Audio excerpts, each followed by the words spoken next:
All right, welcome to January 2022 show. Well, that's a first. Starring Tank Media Games, I am War Never Changes. We are going to be discussing 4 comic books today, one from Marvel, one from Image, one from DC, and one from Aftershock Comics. I, for one, am giddy with joy. Giddy. Absolutely giddy.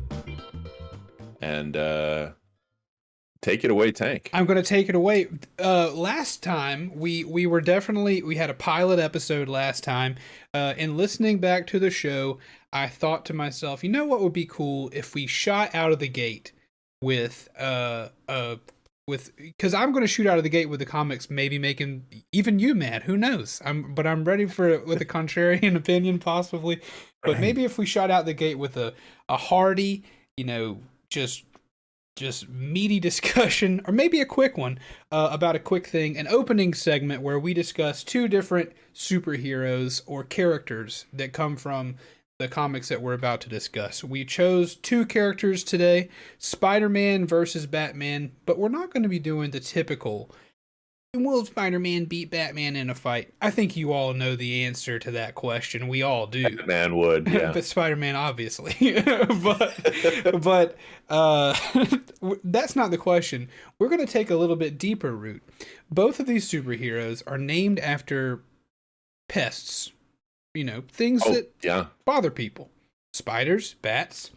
I want to know, based on these superheroes, who do you think has improved the image of their namesake the most? Do you think spiders? Do you think Big Spider is doing better today because of Spider-Man, or is Big Bat doing better today because of Batman? All right. Let me preface this by saying that these two comic book superheroes on a global scale haven't necessarily done a whole lot, considering that they don't share too much direct relationship with bats or spiders. So overall, like when you see Spider-Man, when you hear the name Spider-Man, how often do you think of an actual spider? Now, that said, we can kind of focus this down a bit. Where do you actually get more imagery of the creature that these guys get their namesakes from? And I would say Batman actually takes more of the bat imagery. He takes more of the bat lifestyle. He's got the bat cave. Every Batman movie, pretty much, I'm not too familiar with a few of them. They kind of go out of their way to make a show of all the bats in there. I mean, Tim Burton definitely did. Mm-hmm. They definitely tried to make the association between Batman and the actual physical bat. Spider-Man, you kind of saw the spider once or twice crawling around on Tobey Maguire, and that was about it. Counterpoint briefly. I'm not saying I disagree with you. I think that's an astute point. But what about... And I do understand, sorry, one quick addendum. I do understand that I have made my comparisons almost entirely to movies at this point. What show is this? Yeah. Well, I've only read the 2 Batman comics that we've been required to read for the show, or the Batman comics that I've read so far. But I will counterpoint. Spider-Man's always crawling around. Yes. We get some spider imagery from the way Spider-Man handles himself, not only in the way he sticks to walls and ceilings, the way he shoots webs, and also the way that he's very sassy with his enemies and victims. I can't, anytime I see a spider, it's always got something smarmy to say. I kid. Is that before or after you hit it with a slipper? It depends on how hard I hit it, I guess. I agree. And that's a good point, too. Spider-Man always goes out of his way to stick to things like this, True. Yeah. I think I agree with you, though. I think Batman has done more for bats than Spider-Man has done for spiders. I think it's easy to forget, kinda, that Spider-Man is a spider guy, even though he shoots webs. It's like, oh, there's ropes that come out of his hand. But I mean, Batman is always shaped like a bat. He's coming down in the dark. He does have the cave, so. Would Spider-Man win in a fight? Yes. I think Batman wins this one. Well, but that said, which one has had a more positive influence on their namesake? Because a lot of the imagery is pretty dark and pretty foreboding. Well, you know what? That's true. I mean, I don't want to. I guess the idea of Batman is stay away from me. I'm the Batman, or I'll beat you up, and that's what bats do in my head now. But with spiders, again, spiders are sassy web swingers. They fight crime, and you know, date pretty redheads, and all that kind of cool stuff. So, Ward, you throw another wrinkle into this question that everyone needs an answer to, and I don't know if there's a good place to land. Now, I mean, all that said, I'm kind of a fan of spiders, but I'm kind of a fan of both because they keep the other real pests down. What's a if real you got pest? bats, mosquitoes, Oh yeah, oh yeah. flies, really anything that isn't a bat or a spider, honestly. so You so when you call them pests, I hear no just yet.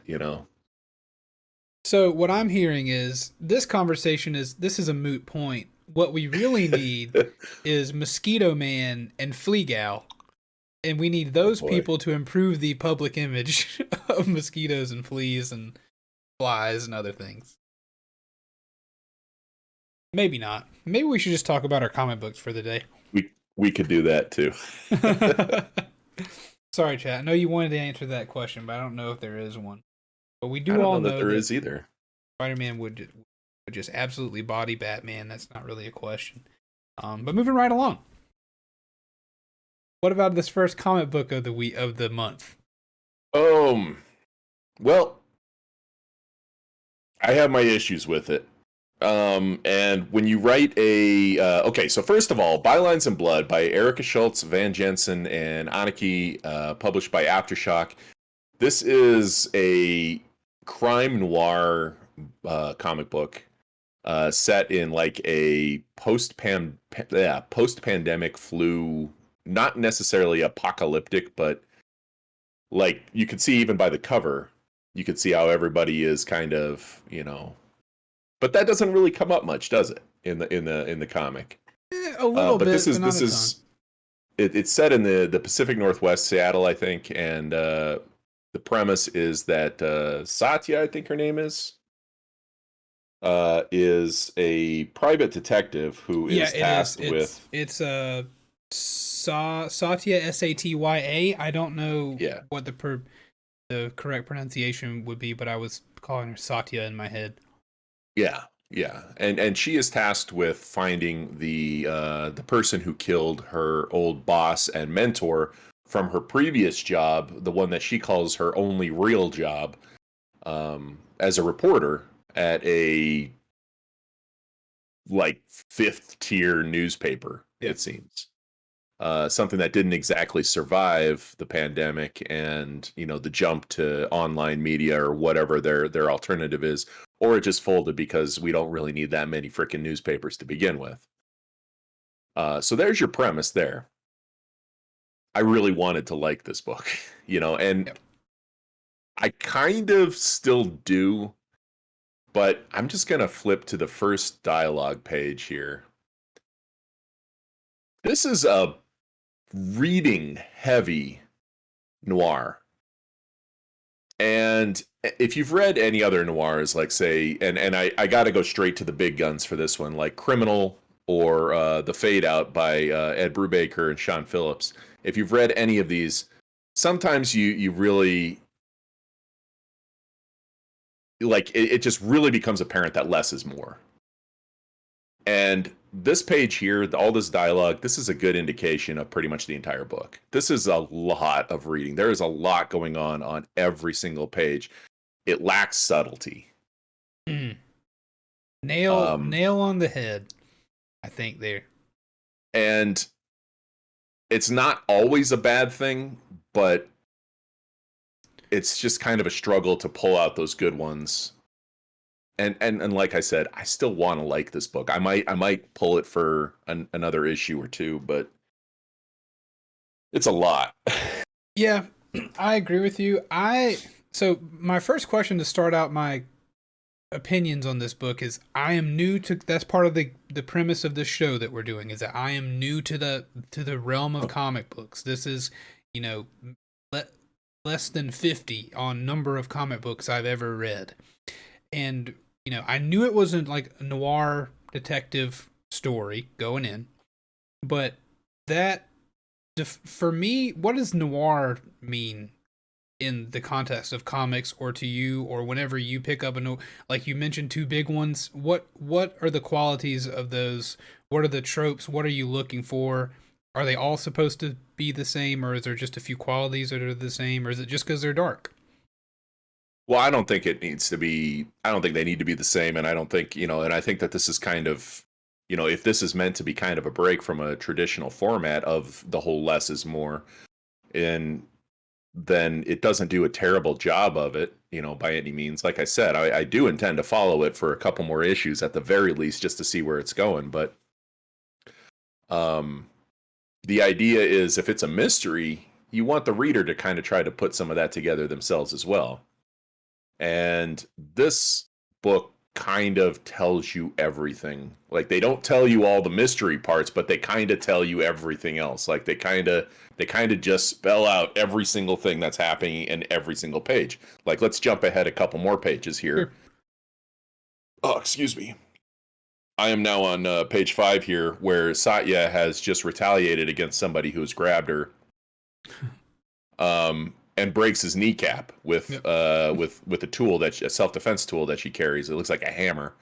But she doesn't just break his kneecap. She tells him, "I just broke your kneecap." I mean, this is the subtlety that I'm talking about. The book lacking. It just does not need to do that every single time.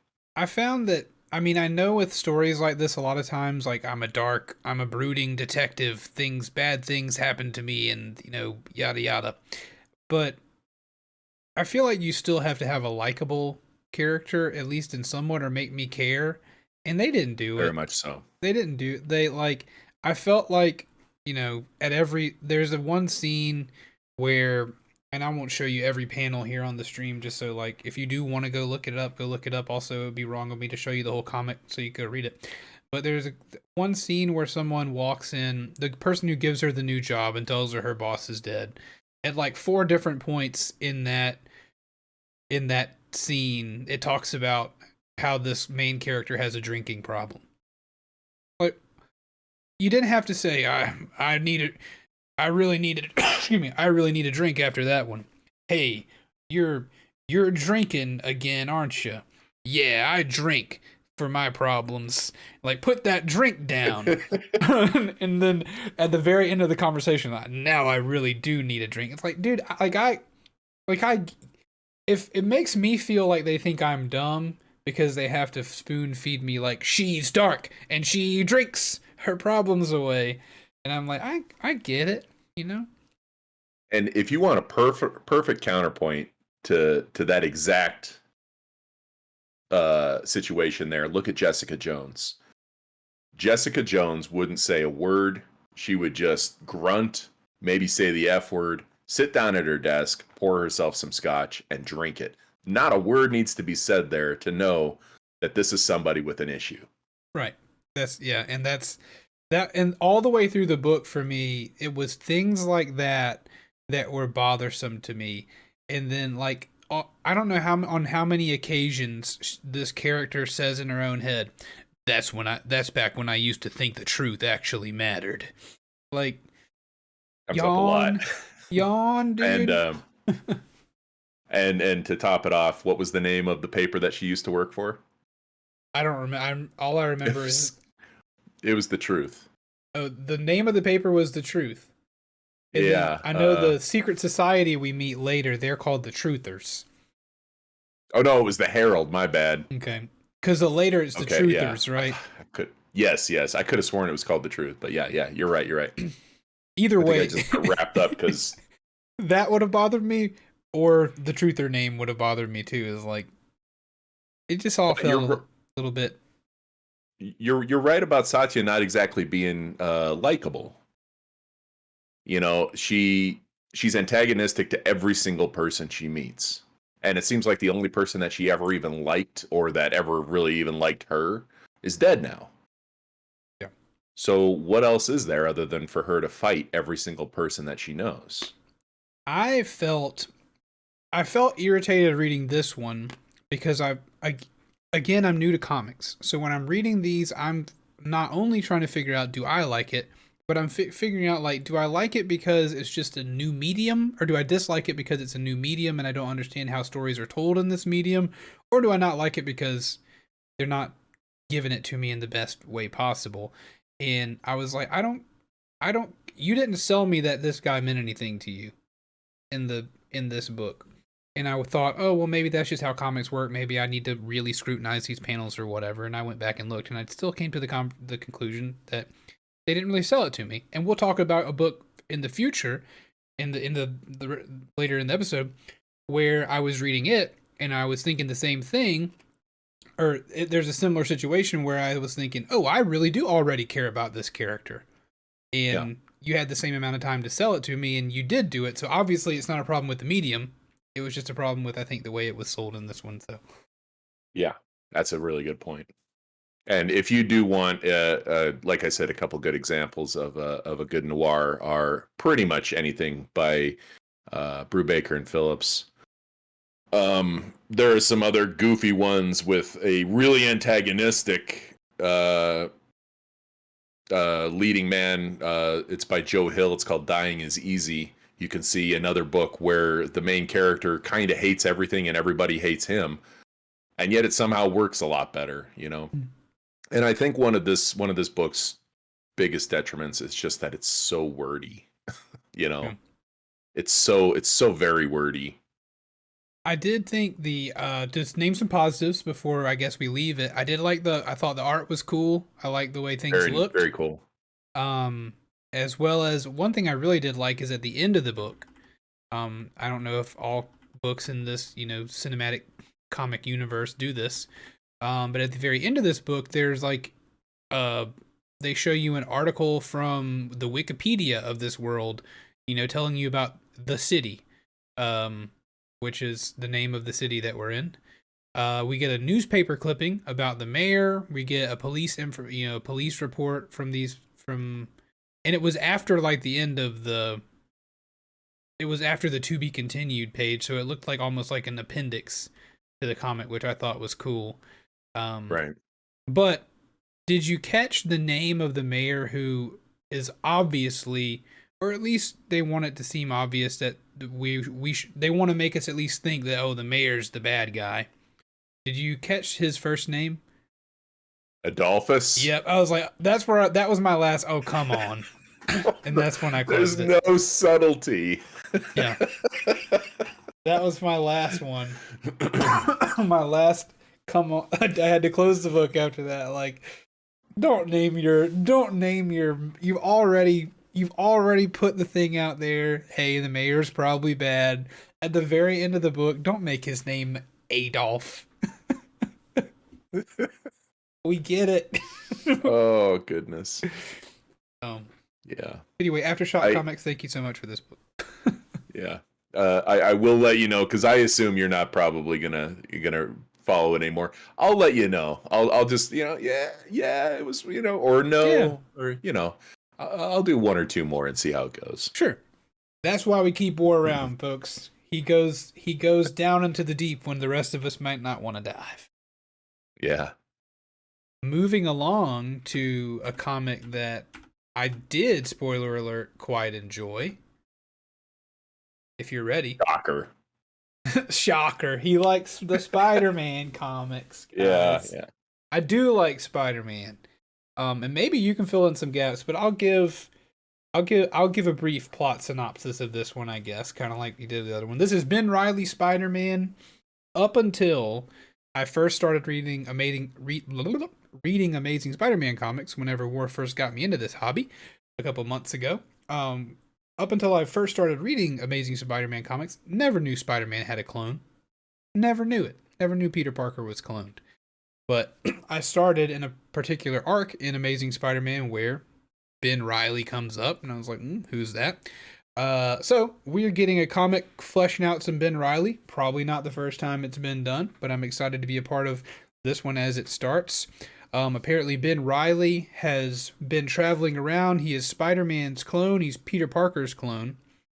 And he's been traveling around, but now he's headed back to New York because Peter Parker and Mary Jane are having a baby, and they've moved off to Portland, leaving a Spider-Man shaped hole in New York. He's here to fight crime, and from what it seems to me, to take a little bit less guff than maybe regular Peter Parker would take. But also, the reveal at the beginning, synopsis or the beginning, like, this is how we set up the book. They reveal that really Ben Reilly was like the original Peter Parker somehow. Right. So maybe they got the clone and the original mixed up. Yeah. Do you know where or when that happened? Because I'm so confused by that. I don't, but I hate to say it, but for all we know, it could have been retconned and it could have just happened in this book. I honestly don't know. I like Spider-Man, but I have not read pretty much any Spider-Man. I think you've probably read more Spider-Man than I have at this point. Yeah, I don't follow him a lot because he gets so much coverage everywhere else and he's in so many team ups, and I don't follow him as much as I probably should. For somebody who, says that he likes him, I don't know where it happened, but they did put a note in there where you could check out the whole clone saga or whatever they call it. I forget what page that was on, but they're like, yeah, go to this and this series. Yeah, here it is, Spider-Man Clone Saga. Yeah. All of this is detailed in that. So I even see the Scarlet Spider suit that I like so much in the Spider-Man PS4 game here in that panel. Yeah. I mean, I run the risk of sounding very much like, I guess, a Marvel shill on our podcast here, where like he only likes the superheroes that wear the tights. But I'm easy to please when it comes to Spider-Man. I did like this one because it's not like a typical story that I would feel like you'd start at stage 1 or page 1 on with Spider-Man. And I like that he was alone in this one. I always like it when Spider-Man has to do something by himself and it's not like, let me go call the other Spider-Man or Miles or Thor or whoever else. I like that aspect of it. One of the Avengers or... Yeah. But what'd you think? What'd you think of it? It's an interesting book. I'm not familiar with any of the characters in it. I'll tell you that much. Carrion, the villain of this story, who less a villain and more of a troubled soul that Spider-Man uses his, signature compassion to diffuse the situation there, rather than just pummel him into, submission. So, I mean, the story was good, and the art is fantastic. This page that I'm on here, this is page 6. It's kind of a... What's the word when they... It's like a montage. Yeah, there we go. It's a montage. Yeah, it's a montage of everything that's happened to Spider-Man over the... Spider-Man and Ben Reilly over the last God knows how many years. And, this is just kind of a showcase right here of how good the art in this book really is. Oh, yeah. I like it was smooth, not quite to the point of being like overly digital art. I thought I like the smoothness, the depth it had to it. It felt heavy. Yeah, really thick lines in a lot of places. Love this first Spider-Man shot on a couple pages after that. Love that. Yeah, the Amazing Spider-Man, I've gotten used to those coming out every week, and so I kind of get disappointed whenever I read through one and it only takes me like 2.5 minutes to read through because they're, so short. This one was pretty meaty. It took me a while to read. And I like this. I like Ben Reilly's inner monologue. I liked his inner monologue. I do like the idea that he just doesn't feel like just Peter Parker. He feels like Peter Parker who hasn't had any of the good things that Peter Parker really had. Which is to say, even though Peter doesn't have a whole lot of great things before Spider-Man, at least. But I enjoyed the fight between him and the villain, and of course, like you said, the typical Spider-Man compassion that he's using to fix the situation. And I'm very interested at where the story will go, and I'm sure I'll follow this one along. And it's funny that you mentioned the him not having any of the good stuff that Peter Parker or the original or whatever you want to call him, any of that stuff. It's kind of hard to tell, and maybe that's what this arc is going to be all about. You know, this story arc. Uh, is he angry and short-tempered, irritable, volatile, perhaps, because of his situation in life, or is he all those things because of his encounter with Carrion? And how much of a role does that continue to play? Now, I'm not going to say anything about what happens on the last couple pages, because it could go in a completely different direction based on what we saw there. But it does seem to at least raise an eyebrow, you know, is how important is this interaction? How important is the method that he employed to save Carrion to end the fight? How important is that going to be as the arc goes on? Yeah. I'm a fan. I was happy to learn finally where Ben Reilly came from, because up until this point, I was like, where is Ben Reilly from? If I cloned Spider-Man, Ben Reilly would be like the last name I'd pick, because I have no idea where they came from. But it comes from Uncle Ben, that he got from his memories, that he, from his cloning, as well as Reilly was apparently Aunt May's maiden name. So I learned some new Spider-Man trivia too. Yeah, that was fascinating. I didn't know that either. But it might actually be worth going back to the Clone Saga to fill in some of these blanks about the origin altogether. Yeah, I think that might be my goal if I ever decide I have too much money in my pocket or something and Well, a subscription to Marvel Unlimited is pretty cheap, and you would be able to get the whole thing there. So true. Just saying. That might be what I need to do. But I won't beat the Spider-Man horse in this dead Spider-Man horse anymore. I just, a lot of times when I have books that I like them, and I can pick out a few things. But if I have ones I don't like, I can really pick at those. Well, I figured you might like this one when I saw it on the shelf. I was like, oh yeah, we're definitely doing that. Yeah. And I appreciate you finding that. I especially the fact that I couldn't. Luckily, I was able to go to the comic store last week. No, I wasn't able to go last week because I was sick. The week before that, I got to go, and then now I've missed my comic days coming up. So War's been a prince keeping me updated until I can go buy my copies. So you want to move along to our next book? We can absolutely do that. Excellent. I got it pulled right on up here.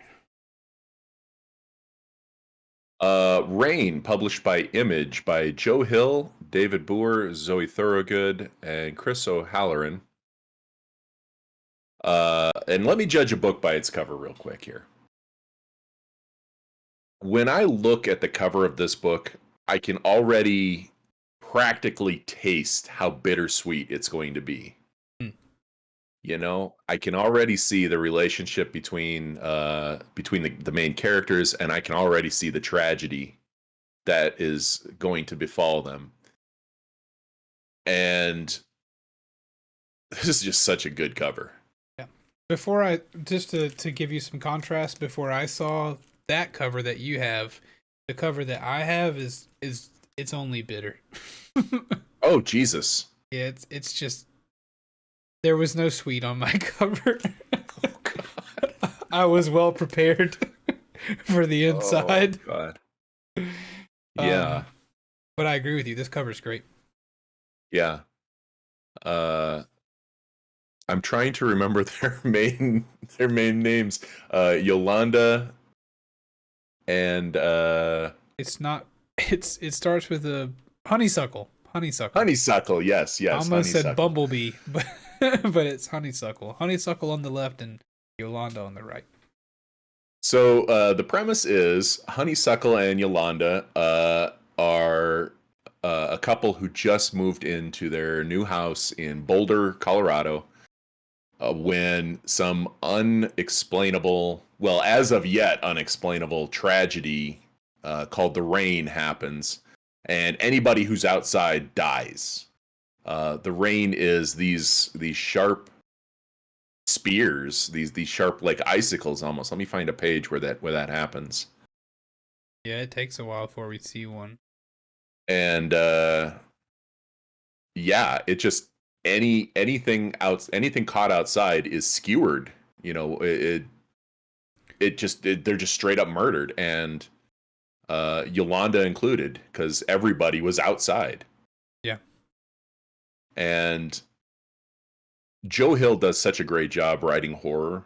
Like if you've ever read Lock and Key or even seen the show, he does such a good job with horror. It's kind of, it's kind of not surprising that he's Stephen King's son a lot of times when these things come out, but he really has a flair for just bizarre tragedy and bittersweet, sort of relationships between some of the characters. Yeah, it was. I didn't know what I was reading, to be honest with you. Like I tend to go into these without learning about them too much, And that's kind of the point. Yeah, and when I first looked at this, I was like, okay, rain, sad, I get it. Didn't even really notice the bloody crystals flying from the sky on the cover. And so it really did. It had a build up. It had more of a build up than any comic book I've read so far. And again, I'm new to this, so don't take that with a grain of salt. But I haven't read one to date that made me feel the way this one felt by the time I realized what was going to happen. And I thought that was super cool, and it made me think back to Bound in Blood, Bylines in Blood. I was like, well, I'm glad that I wasn't crazy, and that this book is really doing a good job at. And they're two different genres, I guess, but it did really do a good job of. I was invested. They introduce a little a little kid who dresses like a vampire in the beginning, and I care about that kid already. I would love to know what's going to happen with him and stuff like that. And I thought it was really, the build up was unexpected and well performed. Yes, absolutely. There's not really a lot to say, and I was thinking while you were talking there that maybe it was a bit of a spoiler saying what the rain is, but honestly, they tell you that in the first couple of pages. Yeah. Honeysuckle goes out of her way to tell you that everybody caught outside died that day. That there were very few people who actually lived in Boulder because it was such a beautiful day out when the rain came. Yeah. So it is a unique kind of storytelling where Joe Hill kind of tells you he tells you what's going to happen and then fills in all the blanks up to it. And when it hits, you're still kind of crushed by it. Yeah. Like the consequences of the rain really, that hit hard for me. This was just a really good book. And this is one of those situations where there are arguments put out, and I had to put in a cough drop to keep my throat from falling apart, so please excuse that. It sounds like I'm holding a marble in my mouth to anyone listening. But there are things that go around the internet all the time about representation and inclusion and stuff like that in stories, and people can get mad and people get satisfied. And some people say oh well, this story didn't need that, or this story didn't need a certain type of person as a lead or whatever. But I think this also really benefited from these characters being, as far as I know, I mean, it didn't come out and say it, but they're definitely, as I can't tell whether Honeysuckle, I believe she might be trans, and Yolanda is, their love was not approved, whichever way it falls. It wasn't communicated, I don't think, extremely clear to me, but we do know that Honeysuckle's father, I believe, does not approve of this relationship. At all. Does not care for it, or mother, I think. I think Honeysuckle's side, there's a lot of adversity to this relationship, and that makes it hurt even worse whenever it's taken away, right? They've overcome such adversity already, and that's sold just from the little bit of stories that you see. And you can tell based on the way the characters are drawn and stuff, what kind of people they are. And then you have this build up of, they've overcome this to have this love. They're moving in together, but you know from the beginning that it's not a happy story. And Right. so I thought And that was cool. And this will probably only go. I don't know. I don't read too much into like the plans for the series that we pick out for the show here, but it'll probably only go 5 or 6 issues. Like it's probably just a a typical paperback length, one story arc, one story, one and done sort of thing. Well, not one and done, but you know what I mean. And at $3.99, you can't beat it. You can do $3.99 a week for 6 weeks, or however long. There are some authors that when they put a book out, for me it's an insta buy, and there are some authors who used to be insta buys who have ruined that ruined that for me. But Joe Hill is definitely still one of them, and this is a wonderful book to pick up. Definitely recommend it. Also gets my recommendation. Well, how about that? We're just taking money out of your pockets, listeners. Yeah, definitely. You want to talk a little bit about the art in this one, because it's a little bit different than what we've had. It's not superhero art. The art in this game is the kind of art that is in video games that I don't normally play, but unsettle me to watch someone else play. It's that, and that like, might add to the story in a pretty significant way. Yeah, it's kind of like these. It's almost like those games where it's almost like a paper cutout, kind of like Don't Starve. Don't Starve Together. Yeah. There's one about some little girl. I forget her name. Fran Bow. I think that's Fran a video Bow, game. yes. That's what this art style reminds me of. Those kinds of games. And there's something about this particular art style, and it's not particular. I mean, it's not exactly the same, but art styles that look like this, that I think I can pinpoint. There was a book a scary story that I remember my dad reading to me. I don't know if you guys, or if you've ever read or read the story about a girl who had a ribbon tied around her neck, and like this guy was courting this woman with a ribbon tied around her neck. There's this build up and there's this build up or whatever. Then eventually he unties the ribbon and her head falls off. Yeah, I remember that. And anything that looks like this takes me back to the utter terror that I experienced to my father torturing me with that book as a child. You know, I'd be interested to know if that had any influence on the style that they chose here. I don't know if me personally had any influence, but I could probably go back and find that book, and it probably doesn't look anything the same. But in my mind's eye, it looks exactly like this, and that girl's head falls right off. Oh, jeez. Oh, man. Joke's on him, though. I didn't sleep for several weeks. Kept him up. He did it to himself. Oh, boy. Oh, boy. So, do you have anything to say about the art? I know. I can't. No. I just love the way it looks. It's very simple. It follows, kind of as a callback to earlier. It's definitely is a less is more situation. We see exactly what we need to see, and that's it in every panel. It's nothing more than that, really. And it's very beautifully done as well. Like the detail is there when it needs to be, and it's not when it's not. Agreed.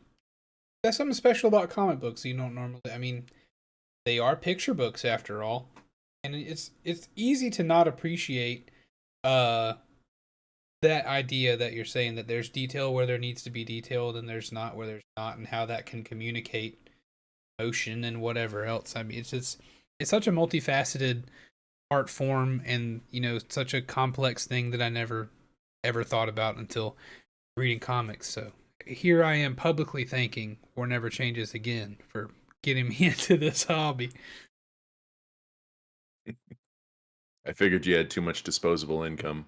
Yeah, I do. I look like it, don't I? I look like it. I'm cutting my cough drops in half over here. Not true. We're doing all right. We can buy our comic books. We want to move to the last one. Let's do it. So there is a trend in this second episode, if you noticed it, as there was in the first episode. In the first episode, we started with a comic that neither of us really cared for. And seems like I much more so than War.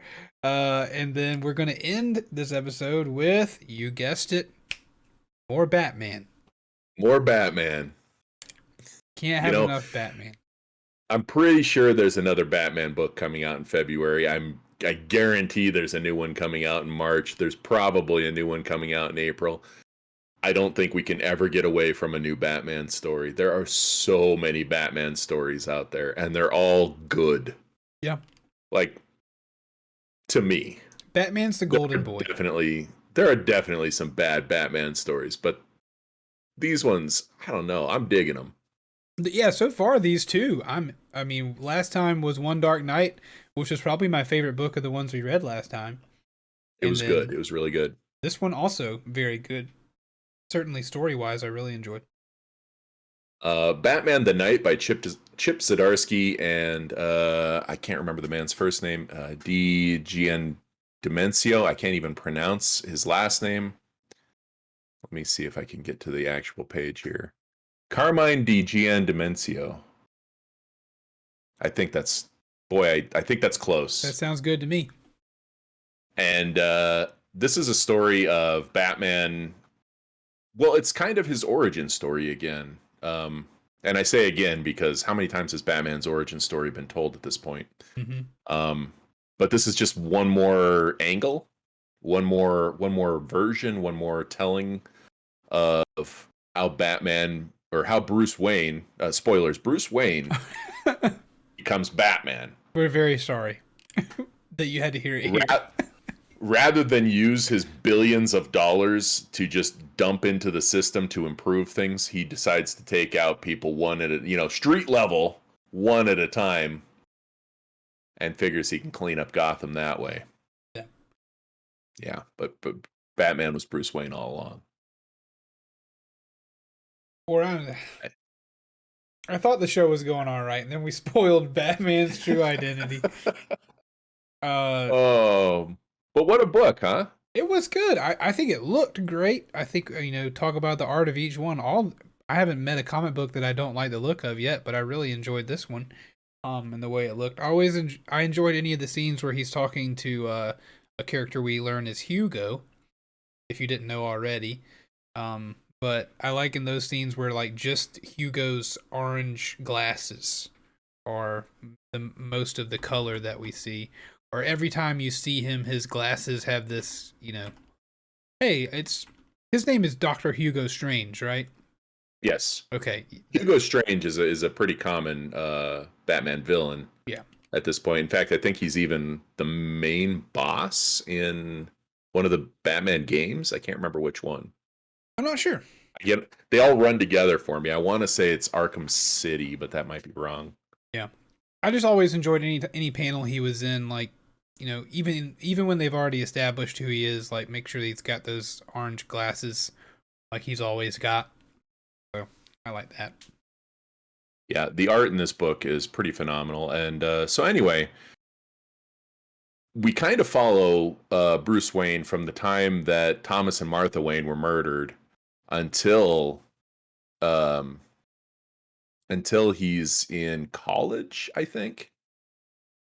Like we follow his upbringing in bits and pieces over the course of 30 pages. Yeah, it was a hearty book. And we just kind of get some major points of his life, him rebelling against, well, not necessarily rebelling, but more lashing out against everything that he perceives as injustice.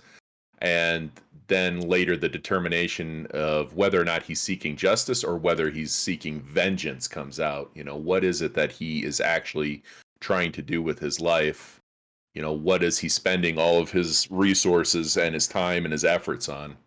And it already sets up the idea that he, hey, you might be taking it a little too far, buddy. Like, there's the main scene that we get is that some kids were bullying another kid at the boarding school, and so Bruce takes it upon himself to beat the dog mess out of the kid that was bullying, and then it wasn't enough to beat him up, fight with him. By the end of their tenure at boarding school, he had tortured him to the point where the kid assumed he was cursed or whatever, and he had to be removed from school. He transfers out. Yeah. Alfred gives him a lecture about fighting and tells him this isn't what his parents would want for him, and removes every book from the library and tells Bruce that he's going to fill the library one book at a time, because he is going to actually make something of himself rather than just being, what would the word even be for that? Just a kid who gets in fights all the time, does nothing, doesn't do anything with himself. Yeah.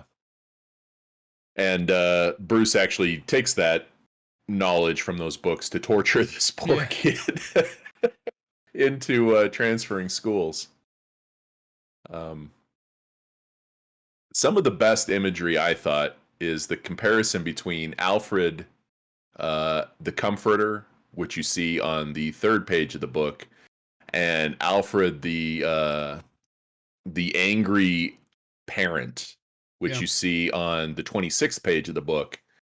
And these pages are directly related to each other. You can see him taking Bruce in the first page and comforting him, walking him down the stairs, being all, I'm here for you and whatever. And then you can see him later in the book, after Bruce is arrested for underground fighting, being just so disappointed he doesn't even offer him his umbrella on the way to the car this time. And you can see just how much Alfred actually cares, as if he was the parent, and how much he has invested in Bruce Wayne as a person at this point, and how much he wants him to actually become something better than this punk who just beats people up and makes others miserable. We're very much pre-Batman for all of this, even though we jump around a little bit, right? We're pre-Batman. We are talking to Hugo Strange, and we definitely get the sense that he's not up to, even I feel like without knowing, if I didn't know he was a villain, I would have trepidations about his therapist by the end of this book. Yeah.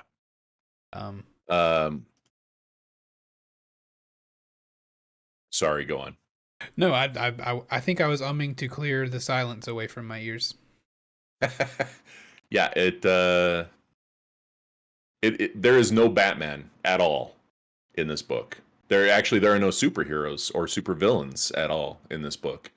This is just a story of how one rich kid struggled with his, affluence, I guess, and eventually came out as he is. By the end of the 10-issue run, I guess we'll see how Batman became Batman, according to Chip Zdarsky. Yeah. And I'll probably stick with I'll try to stick with this one too. I don't know how often they'll come out. I want to stick with the One Dark Knight. I don't know when. I think the next one's coming out next month. So I'll try to stick with this one too. I am getting to a point where, like, whether I can afford it or not, I gotta keep an eye on that comic budget every week. I'm going in there. I'm going in there and spending with my boy Cosmic Ray. The trick is to find a place where you can have a pull list that gives you discounts the more you have on your pull list. Okay. God, help me, Tank. I can't.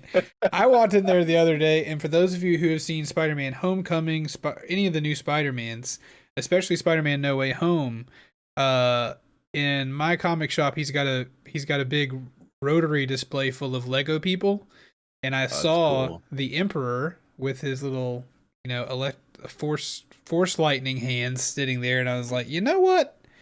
Just in case people decide to start to go crazy for this one Lego man, I'm gonna invest $4 now and see if I can't, what I can pull out of it later. And if not, I have the same little Lego man that Peter Parker's got. Can't imagine being a kid in a comic book store these days, because man, everything is so expensive. Yeah. When I was a young kid buying comic books, they were $1.25 a piece. None of this $4 or $5 a pop. Yeah, I mean, and You got to lose a Yeah. tooth a week to pay for this, right? Even if your tooth fairy is getting good money, like you get a $5 for a tooth. I mean, you only got 2 weeks worth of teeth in your mouth before you got to find new income. I must have had the lower class tooth fairy. Oh, I only got $1. I'm saying Yeah, nowadays same. with inflation, Oh, surely people are keeping track. Surely the man. parents are out there keeping track of inflation. I assume. Yeah. Well, that's all I've got for our 4 comic books. I don't know if you have anything else you want to say about our comics. I don't know. No. It was a good month for comic books, and these 4 I still felt, pretty strong selection of books, even if there were a couple of weak points. But overall, yeah, good reads. I think overall this month is a win for the comic bookers in us. And of course there are tons of other books that came out this week. Probably it's we got anthology, or not this week, this past month, like anthologies and the non-number ones or whatever else. There's things coming out all the time. We're coming at you with a few of our hand-selected number ones. Or after this, I want to play a quick little game with you to end our show. But before we do that, I do need to run to the restroom real quick. So if you don't mind, I'll take a quick be right back moment, and we'll be back with a little game for War to play right after a pee-pee break.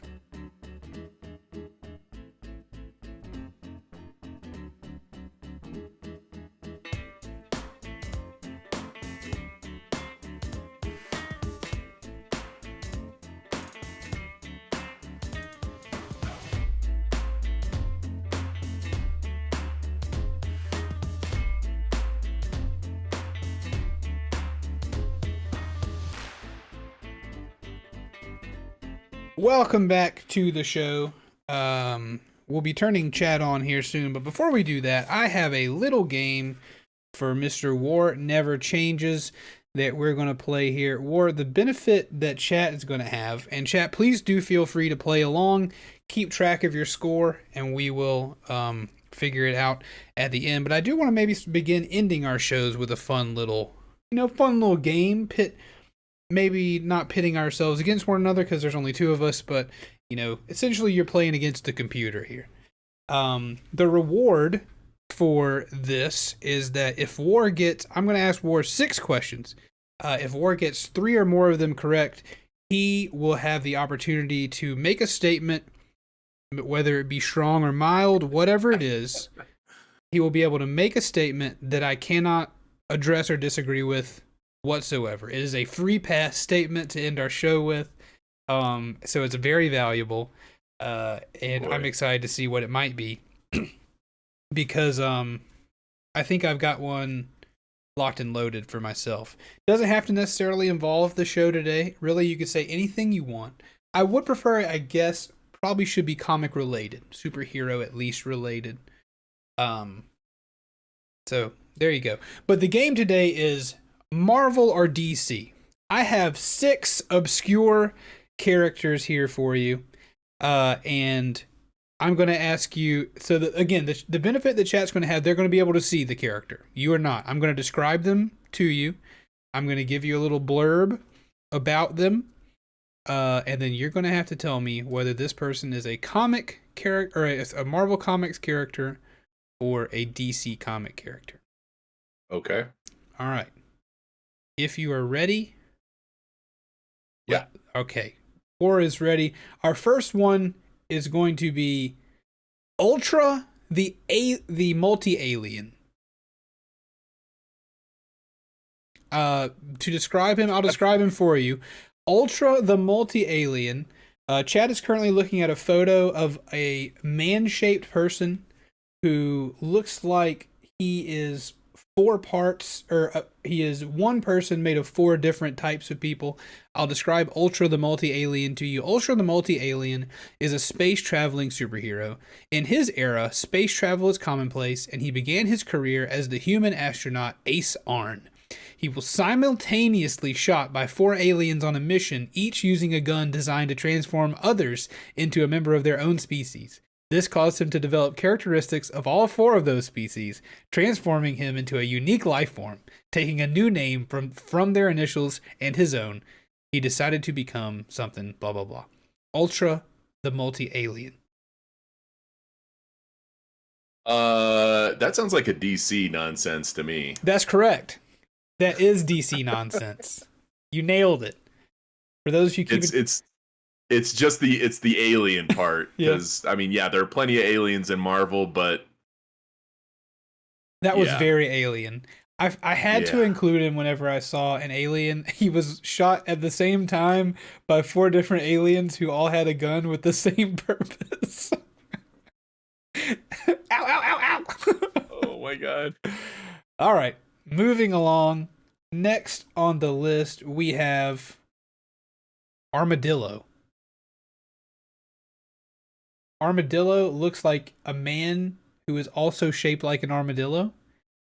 Naturally. The armadillo, as the name suggests, is a man who resembles a gigantic armadillo.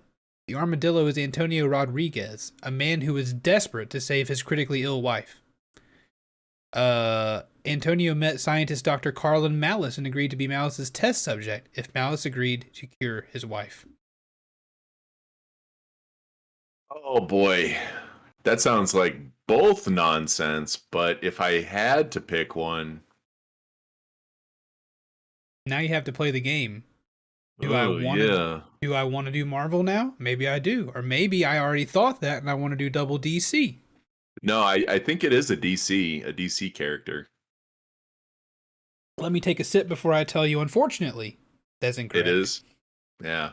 Unfortunately, it is Marvel. That is a Marvel character. How dare you not know Armadillo? Yeah, I know. Chat, hopefully you're doing just as good as War, if not a little bit better. Next on the list is one that I like to call Mean Cuisine. Mean Cuisine. Mean Cuisine is an unforgettable blank character. It is literally a massive load of sentient vegetables that have joined together like a grocery store version of Voltron. Did you just give it away? Did I? A grocery store version of Voltron, or is that just a random comparison? Voltron, Voltron. Voltron. Like a vegetable Megazord. Yeah. I gotta go DC again. Or I'm sorry. Yeah? Wow. Mean Cuisine is Marvel. Mean Cuisine is an unforgettable Marvel character. Only seen in the What the number 11 from 1991. Mean Cuisine was made out of vegetables that had grown in radioactive clay made by the Pup Pest Monster. Pup Pest Master. When these vegetables were later exposed to She-Hulk's bioradioactivity, they gained sentience and grouped together to form Mean Cuisine. This is embarrassing. Oh my God. It is. It is. How could they create characters such as this and think it was okay? All right. Oh, embarrassing for me. For those keeping track at home, War has 3 chances to get 2 right. Let's see if he can do it. I'm sure there's some in here that you'll get. Surely. Next on the list is a young man I like to call Ragman. Oh my God. I already don't know. Ragman. Rory Reagan is the Ragman, a hero who wears the mystical suit of souls. I'll describe him to you. He looks like he's wearing literally almost like a Spider-Man suit, but made of patchwork rags. And then it looks like he's got a trash bag cowl over his head. I feel like I'm only guessing DC, but that's because they all sound DC to me. I'm going to guess DC again. DC, you got it, brother. Okay. You got it. DC. So Rory Reagan, the Ragman, is actually the original Ragman was, from what I learned, was kind of a Jewish folk hero, at least for back in the day. And the Ragman replaced a Jewish folk hero. Maybe the comics created the Ragman to replace a kind of folk hero for the Jewish people during World War II times, and he was meant to protect the Jewish people. Somehow he ends up in America. He is a member of the Sentinels of Magic and the Shadow Pact, and I think he gets together with some other folks to fight someone named Spectre. But I had never heard of such a thing before. But he's the Ragman. Huh. Also, chat, any cultural insensitivity produced in this show is a product of the comics that were created. It's not me. I like everybody. Ragman going away. All right, next on the list, for those counting at home, War has gotten 2 correct, 2 wrong, 2 left. A lot riding on this. War's ability to hurt my feelings and me have nothing to say about it are riding on this. So next is Space Cabbie. Space Cabbie is a cabbie in space. He ferries his fares around in cab number 7433 in the second half of the 22nd century.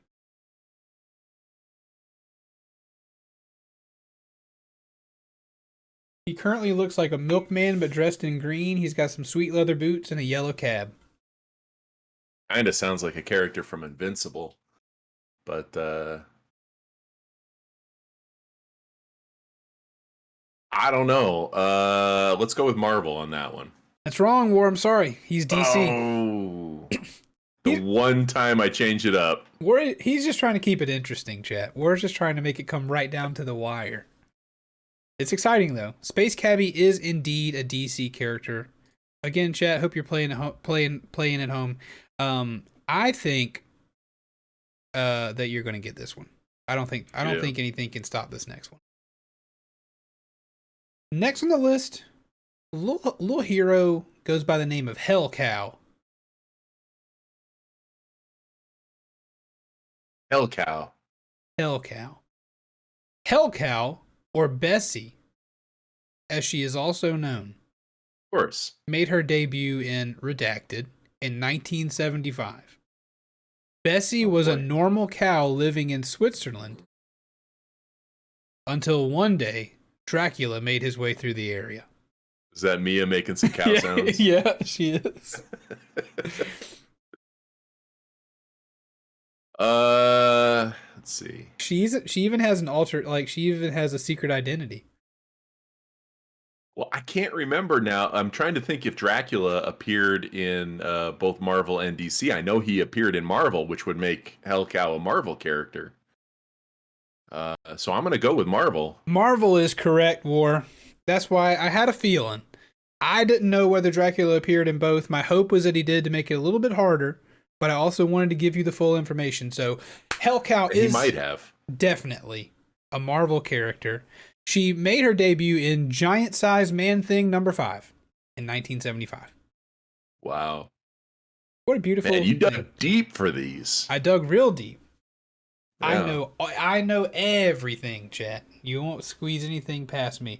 But with that, I'd say that is the end of episode 2, the January edition of well, that's a first. The problem with our abbreviation WTAF is that in my brain it is filed alongside FNAF, so I was halfway to saying Five Nights at Freddy's. Oh boy. Before I was able to say so. No, War, sorry, War, you won the game. What is your how about this? Oh, thank you everyone for listening. We really appreciate it. We hope you'll come back next month. We tend to announce the schedule about a week beforehand or so. It comes at the end of every month, so do be a part of either of our Twitch communities, War Never Changes or Tank Media Games. War Nev 3R Changes, Tank Media Games, no numbers. Please come join us. We play video games all the time. War, one of my closest friends on the internet. So grateful for him and for this hobby. We both do Twitch things, and we'd love to have you. But in the meantime, that has been the show. War, the last thing that anybody will hear will be your unassailable, absolutely correct, at least before the post show. You're unassailable, absolutely correct. I can't say anything about it. Hot take. Let him have it. Spider-Man is exactly as cool as you think he is. I just pretend to not like him that much.